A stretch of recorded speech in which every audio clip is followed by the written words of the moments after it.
I never imagined my 6-year-old son's instincts would unravel a dark family secret, but looking back, all the signs were there. My life changed the day Lucas refused to eat at his grandmother's house. Not just politely declined, he pushed his plate away with such force that the china rattled against the mahogany dining table, his small face twisted in distress. "I don't want it," he whispered, eyes fixed on the steaming bowl of homemade chicken soup in front of him. The same recipe my mother-in-law, Margaret, claimed had been passed down through generations of her family. "Lucas," I scolded automatically, then caught myself. This wasn't like him. My son was usually the most well-mannered kindergartner in his class, always saying please and thank you, never making scenes. But lately, every time we visited his grandmother's house, he became a different child. Withdrawn, anxious, refusing to eat anything she prepared. Margaret's face darkened as she stood at the head of the table, her perfectly manicured nails drumming against the polished wood. "I spent 3 hours making this soup especially for you," she said, her voice dripping with the particular kind of sweetness that always set my teeth on edge. "Just like I used to make for your cousins." The mention of his cousins made Lucas shrink further into his chair. I hadn't seen my nieces and nephews at these weekly family dinners for months now. Their parents always had excuses: sports practice, homework, doctor's appointments. It struck me as odd, considering how they used to never miss a Sunday at Grandma's house. "He's just going through a picky phase," I said quickly, trying to diffuse the tension. "I can make him a sandwich when we get home." "Nonsense." Margaret's voice hardened. "In my day, children ate what they were given, or they went hungry. No one coddled us with special meals." She moved behind Lucas's chair, her hands gripping his shoulders. "Just one spoonful, dear, for Grandma." Lucas started trembling. Actually trembling. Something cold settled in my stomach as I watched my normally happy, confident child seem to collapse in on himself. "Mom, please," my husband David interrupted from across the table. "If he doesn't want to eat, don't force him." Margaret's head snapped toward her son. "I raised you better than this, David. Are you going to let your child disrespect me in my own home?" I'd heard variations of this guilt trip countless times over the 7 years I'd been married to David. Usually I bit my tongue, kept the peace.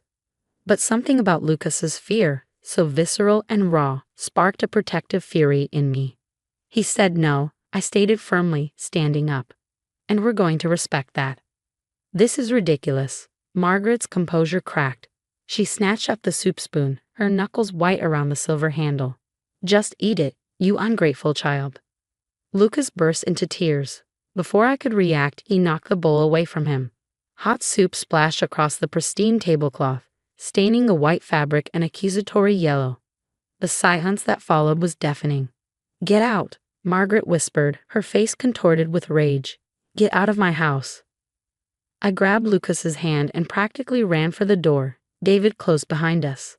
As we drove home in tense silence, I kept glancing in the rearview mirror at my son. He had stopped crying but sat unnaturally still, staring out the window. "Lucas, honey," I said gently, "can you tell me why you didn't want to eat Grandma's soup?" He shook his head, pulling his knees up to his chest. "Did it taste bad?"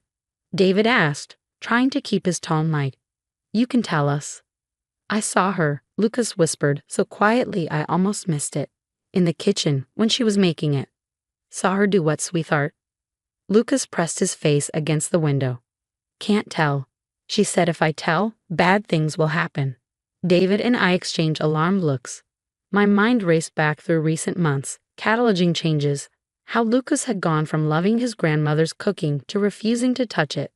How the other grandchildren had slowly stopped coming to family dinners. How Margaret had become increasingly insistent about preparing all the food herself, refusing any offers of help in the kitchen. That night, after Lucas was finally asleep, I sat at our kitchen table with my laptop. My fingers hovered over the keyboard before I typed, "Henderson family food poisoning." Nothing relevant. I tried again. Margaret Henderson cooking complaints. A news article from 3 years ago caught my eye. A local food safety violation at a charity bake sale. The organizer had been taken to the hospital. The name listed made my blood run cold. Margaret Henderson. I dug deeper. Social media posts from relatives I'd never met, hinting at mysterious illnesses after family gatherings. A pattern emerged, stretching back years before I'd even met David. Children getting sick after visits to Grandma's house. Adults developing mysterious symptoms. All carefully explained away, dismissed as stomach bugs or food allergies. My phone buzzed with a text from an unknown number. My hands shook as I read it. "This is Emma, your niece. I saw you searching about Grandma online. We need to talk. There's so much you don't know." I stared at the message for a long time, my mind racing back to all the uneaten meals, all the excuses, all the signs I'd somehow missed. But my son hadn't missed them. He'd known, somehow, that something was very wrong with Grandma's cooking. And now I was finally going to find out what. I met Emma at a small cafe 2 towns over, far from Margaret's watchful eye. My niece was 17 now, but the way she hunched over her untouched coffee reminded me of how Lucas had curled into himself at his grandmother's table. "I should have said something sooner," Emma began, her voice barely above a whisper. "But Grandma, she has ways of making sure people stay quiet." "What happened, Emma?" I asked, leaning forward. "Why did you and your siblings stop visiting?" Emma's hands trembled as she pulled out her phone. "Look at these," she said, sliding it across the table. "I've been documenting everything for the past year." I scrolled through dozens of photos. Kitchen cabinets filled with unmarked bottles, strange powders hidden behind innocent-looking spice jars, handwritten recipes with ingredients I couldn't pronounce. But what made my stomach turn were the medical records, screenshots of hospital visits, test results showing elevated levels of substances I'd never heard of. "It started small," Emma explained, watching my face carefully. "We get sick after Sunday dinners. Nothing major at first, stomach aches, headaches, mild fevers. Grandma always had an explanation. Food allergies, sensitive stomachs, kids being dramatic." She took a shaky breath. "Then my brother Jake got really sick. 3 days in the hospital. The doctors couldn't figure out what was wrong. That's when I started paying attention, really paying attention, to what Grandma was doing in the kitchen." "What was she doing?" I whispered, though part of me didn't want to know. "Experimenting," Emma said bitterly. "She has this obsession with natural remedies and supplements, but not the normal kind. She orders stuff from these sketchy websites, mixes them into food, says she's building our immunity or cleansing our systems." My mind flashed to Lucas's words. "I saw her in the kitchen." "The worst part?" Emma continued. "She keeps detailed records, like she's conducting some kind of twisted science experiment on her own family. I found her journals hidden in the basement." I felt sick. "Have you told your parents?" Emma's laugh was hollow. "Mom doesn't want to believe it. Dad, your husband's brother, he tried to confront Grandma once after Jake got sick. The next day, he got a call from his boss. Someone had sent anonymous emails about misconduct at work. False accusations, but enough to scare him." "Blackmail," I breathed. Emma nodded. "Grandma knows things about everyone in the family, keeps files, uses them to make sure nobody talks." My phone buzzed. A text from David. "Mom's coming over. Says she needs to talk about Lucas." Emma's face went pale when I showed her the message. "Don't let her in," she warned. "And whatever you do, don't let her near your kitchen." I drove home in a daze, Emma's words echoing in my mind. When I pulled into our driveway, Margaret's silver Mercedes was already there. She stood on our porch, holding what looked like a peace offering, a container of her famous chicken soup. David answered the door before I could stop him. Margaret swept past him into our house, her designer heels clicking against the hardwood floors. "I've been thinking about yesterday," she announced, heading straight for our kitchen. "I may have overreacted, but you know I only want what's best for my grandchildren." She placed the container on our counter, then began opening cabinets, presumably looking for bowls. My skin crawled as I watched her move through my kitchen with such familiarity. "Actually," I said, finding my voice, "we were just heading out. Doctor's appointment for Lucas." Margaret's hand stilled on a cabinet door. "On a Sunday." "Yes," I said firmly, "and we're running late." "Well, at least let me put this soup in your fridge for later." She reached for the handle. "No."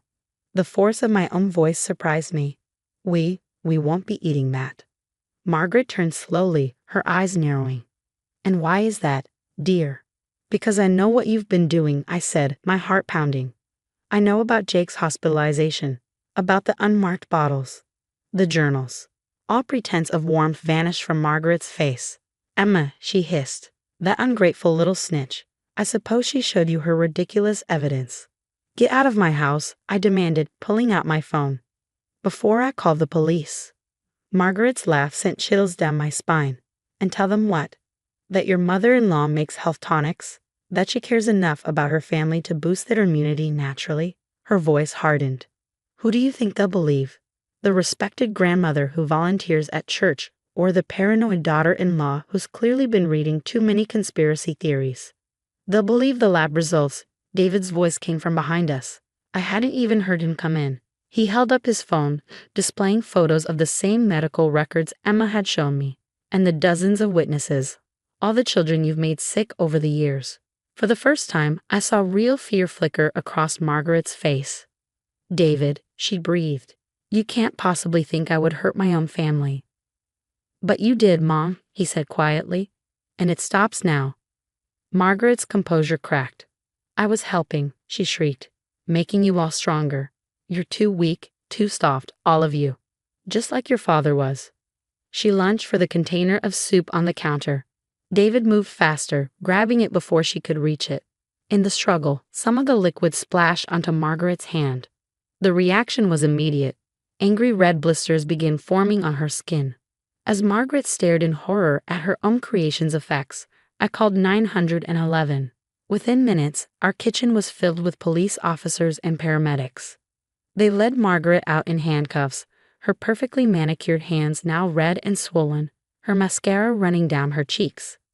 This isn't over, she called back to us. You'll see. I was protecting this family. As the police car drove away, I held David close, both of us shaking. But amid the chaos and horror, one thought kept repeating in my mind. My 6-year-old son had known. Somehow, he had seen the truth that we adults had missed for so long. And his refusal to eat at Grandma's house had finally exposed a darkness that had poisoned our family for years. The weeks following Margaret's arrest felt like waking up from a long nightmare. The investigation revealed horrors beyond what any of us had imagined. Police found dozens of journals in her basement, detailing years of systematic experimentation on family members. She'd been ordering unregulated supplements from the dark web, testing different combinations in her recipes, meticulously recording the effects on her unwitting victims. The story made national headlines. Grandmother arrested for poisoning family through natural remedies. Local news interviewed former neighbors who spoke about children getting mysteriously ill after Margaret's famous bake sales. A former church member recalled how her entire choir had been hospitalized after Margaret's special backslash cookies. But the real healing began when the family finally started talking. We gathered at my house one Sunday, not for dinner, but for truth. Jake, now recovered, shared his hospital story. Cousins spoke about years of unexplained illnesses.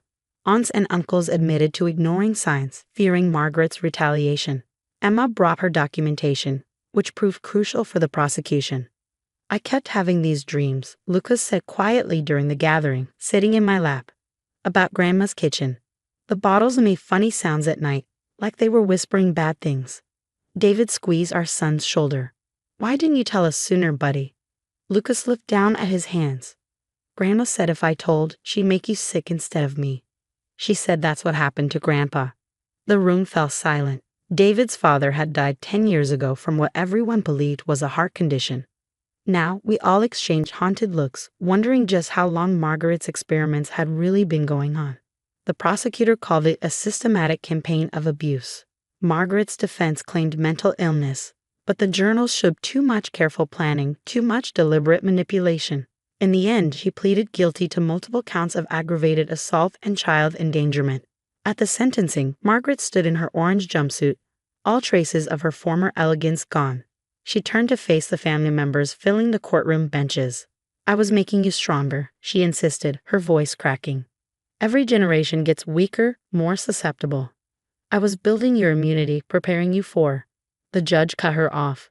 20 years in prison, no possibility of early parole. As they led her away, she called out one last time, David. Tell Lucas Grandma still loves him. Tell him. He doesn't need to hear any more from you, I said firmly, holding my son close. Outside the courthouse, Emma approached Lucas with a small gift bag. "This is for you, cousin," she said, kneeling to his level. "Because you were braver than all of us grown-ups."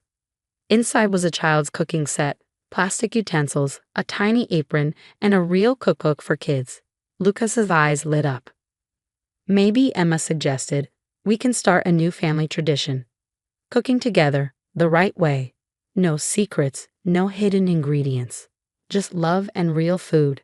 That weekend, our kitchen filled with laughter as Lucas donned his new apron, helping Emma make chocolate chip cookies. Other family members dropped by, each bringing a dish to share. David's brother brought his famous grilled vegetables. Jake showed up with pizza dough he'd learned to make in therapy. Even my sister-in-law's Pinterest fail cupcakes were celebrated. "Taste this, Mom," Lucas called excitedly, holding up a warm cookie. I hesitated for just a moment, an instinct born from months of fear, but Lucas's proud smile washed away any doubt. The cookie was perfect, simple, sweet, and made with nothing but proper ingredients and a child's love. Later that night, as I tucked Lucas into bed, he asked, "Is Grandma going to be mad that we're having fun without her?" "No, honey," I said, smoothing his hair. "Grandma, she's going to be away for a very long time. And it's okay to be happy and safe with the people who truly love us." He nodded thoughtfully. "Can we invite my other cousins for cookies next time?" Of course, I smiled. Our kitchen is always open to family. As I turned off his light, I realized something profound. In trying to strengthen our family through her twisted experiments, Margaret had actually given us a different kind of strength. The strength to speak up, to protect each other, to trust our instincts.